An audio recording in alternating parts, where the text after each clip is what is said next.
Hello Animesh, कैसे हो? अच्छा, आज हम लोग मॉडर्न मेथड ऑफ इरिगेशन के बारे में डिस्कस करेंगे।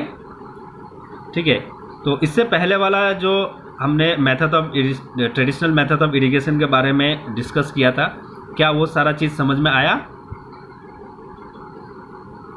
इसको एक बार या बुक्स को एक बार खुद से पढ़ के देखना, ठीक है?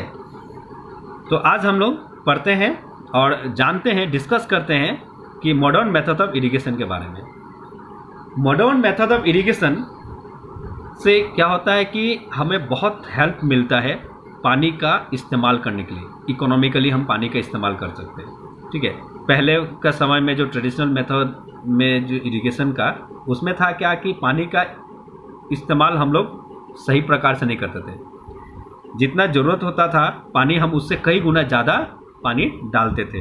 ठीक है, पानी का वेस्टेज ज़्यादा होता था। मगर इस जो मॉडर्न मेथड में, इस सिस्टम में क्या होता है कि पानी का इस्तेमाल हम लोग बहुत अच्छी तरह से करते हैं और बहुत इकोनॉमिकली करते हैं। जितना ज़रूरत होता है हम उतना ही पानी देते हैं, यानी कि एक प्लांट्स को जितना ज़रूरत है उसके हिसाब से ही पानी दिया जाता है। यहाँ पर जो है दो तरह का इसमें बताया गया है सिस्टम्स। एक हो गया स्प्रिंकल सिस्टम्स और दूसरा हो गया ड्रिप सिस्टम। स्प्रिंकल सिस्टम जो है आज भी देखा होगा कहीं कहीं पर बागान में, एरिया में जो है पाइप से पानी जो है वो एक फव्वारे की तरह उड़ते रहता है, इधर उधर जो है घूमते रहता है, एक फाउंटेन की तरह। तो वो स्प्रिंकल सिस्टम्स होता है। इस मेथड में क्या होता है कि ये जो अनइवन वाला जो लैंड हो गया, उसमें भी सफिशिएंट अमाउंट में पानी जो है पहुंच जाता है। ठीक है, तो यहाँ पर देखा है कि सिस्टम बहुत ही ज़्यादा यूजफुल होता है। ये एक परपेंडिकुलर पाइप होता है, यानी कि एक पाइप जो है एकदम सीधा पाइप होता है, जैसे इस पिक्चर में दिखाया गया है।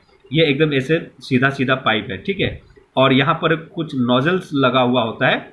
ये नोजल जो है वो घूमते रहता है, ये सारा नोजल्स घूमते रहता है और इससे जो पानी निकलता है वो पानी को घुमा घुमा करके घुमाते रहता है और पानी चारों तरफ घूम घूम करके वो गिरते रहता है। ठीक है, इसको हम स्प्रिंकल सिस्टम्स कहते हैं। इसको एक वेल के साथ में, मोटर के साथ में फिट कर दिया जाता है, मोटर को चला दिया जाता है और पानी जो है वो मोटर से निकलता है और इस पाइप के जरिए होते हुए सारा पाइप में पहुंचता है और वहाँ से एक टेप की तरह बाहर निकलता है। लेकिन उसमें एक नोजल फिट्स होता है जो वो नोजल को घुमाते रहता है, नोजल घूमते रहता है और पानी जो है वो फैल फैल करके चारों ओर छिड़कने लगता है।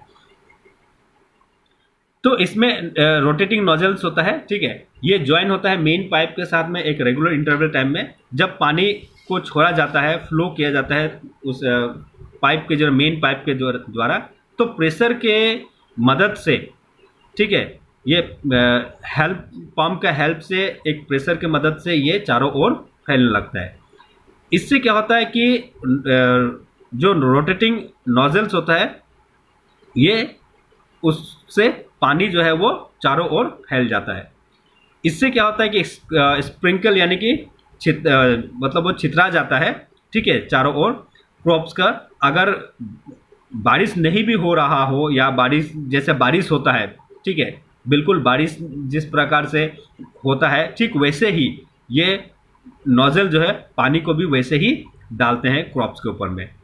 तो स्प्रिंकलर जो होता है वो बहुत ही यूज़फुल होता है लॉन्स के लिए, गार्डन के लिए, कॉफ़ी प्लांटेशन में, ऐसे बहुत सारा बाकी क्रॉप्स के लिए भी इस्तेमाल होता है। आजकल ज़्यादातर जो है वो टी गार्डन में इसका इस्तेमाल देखा गया है। उसके बाद आता है क्या, ड्रिप सिस्टम। इस सिस्टम्स में पानी जो है वो ड्रॉप करके डायरेक्टली प्लांट्स के रूट में जाकर के गिरता है। ठीक है, डायरेक्टली प्लांट्स के रूट में जाकर के गिरता है, जैसे यहाँ पर दिखाया गया है इस पिक्चर में कि यहाँ से पानी निकला, ठीक है, और ये पाइप के जरिए हर एक प्लांट्स के ठीक सामने एक और पाइप जो है वो लगा हुआ है। तो इस पाइप के जरिए क्या होता है कि पानी जो है वो प्लांट्स के रूट में ड्रॉप करके गिरता है।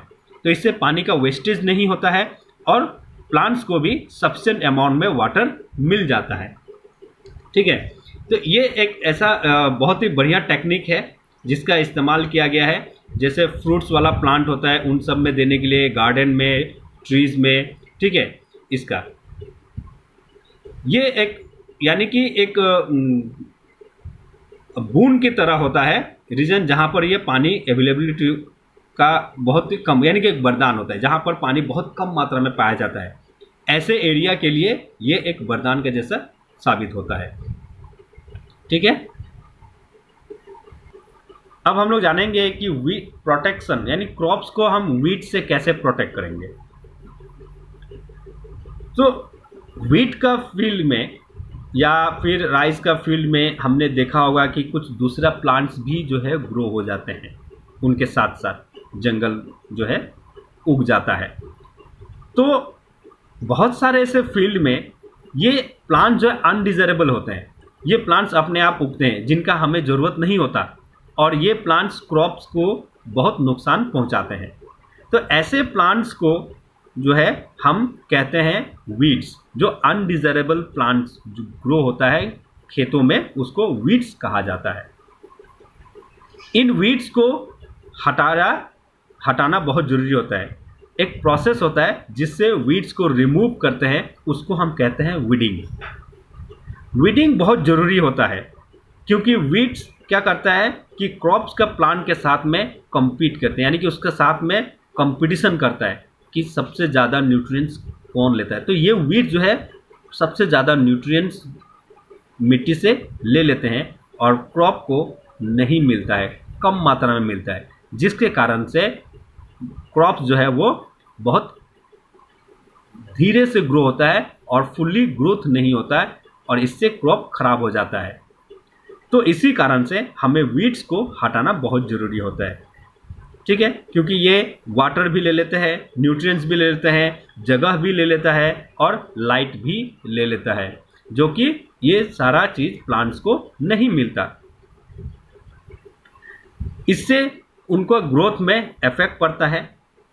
और कुछ वीड्स जो है यहाँ तक कि हार्वेस्टिंग के समय में या क्या होता है कि ये पॉइजनस हो जाता है, एनिमल्स के लिए पॉइजनस हो जाता है, इंसान के लिए भी पॉइजनस हो जाता है। अब फार्मर जो है इसे हटाने के लिए कई तरह का कोशिशें करता है, अलग अलग तरीका अपनाता है रिमूव को, ये वीड्स को रिमूव करने के लिए और उसका ग्रोथ को कंट्रोल करने के लिए। टिलिंग बिफोर सोइंग, यानी कि मिट्टी को खोद करके हम उसमें क्रॉप्स को सीड्स लगाने से पहले हम उस वीड्स को जो है जड़ से उसको उखाड़ फेंकते हैं और वीड्स को मार देते हैं।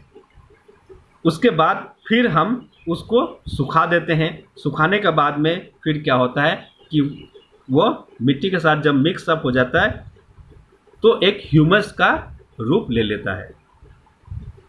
तो सबसे बेस्ट टाइम होता है वीड्स को रिमूवल करने का जब क्रॉप में जब फ्लावर आने वाला होता है। ठीक है, फ्लावर आने से पहले या उसमें सीड्स आने से पहले हमें उस वीड्स को हटाना चाहिए होता है।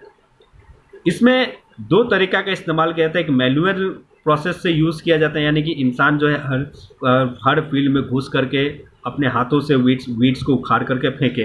ठीक है, जिसमें फिजिकल रिमूवल वीड्स कहा जाता है या अपरूटिंग, या फिर उसको काट दिया जाता है जड़ से, ज़मीन के ठीक नीचे से जड़ से काट दिया जाता है। समय समय पर इसको बार बार काटते रहना पड़ता है। इसको एक खुरपी का मदद से किया जाता है।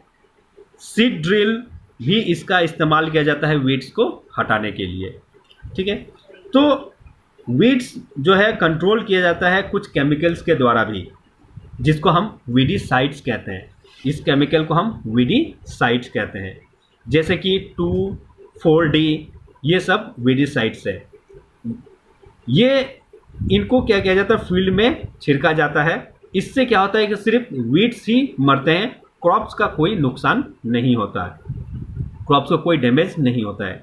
तो वीडीसाइड जो है वो वाटर के साथ मिक्स अप किया जाता है, जितना ज़रूरत होता है उसके हिसाब से हम उसको मिक्स करते हैं और फिर फील्ड में इसको स्प्रे कर देते हैं।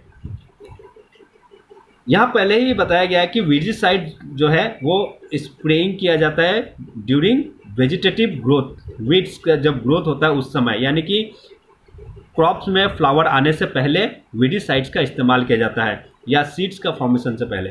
अगर हम क्रॉप्स में फ्लावर आ गया और सीड्स फॉर्म हो गया, जब तब हम अगर वीडिसाइड्स का स्प्रे करेंगे तो ये केमिकल जो है वो उस फ्रूट्स के रूप में क्या होगा, उसके अंदर घुस जाएगा, फ्लावर में घुस जाएगा और फ्रूट्स के अंदर घुस करके उसमें ग्रोथ होगा।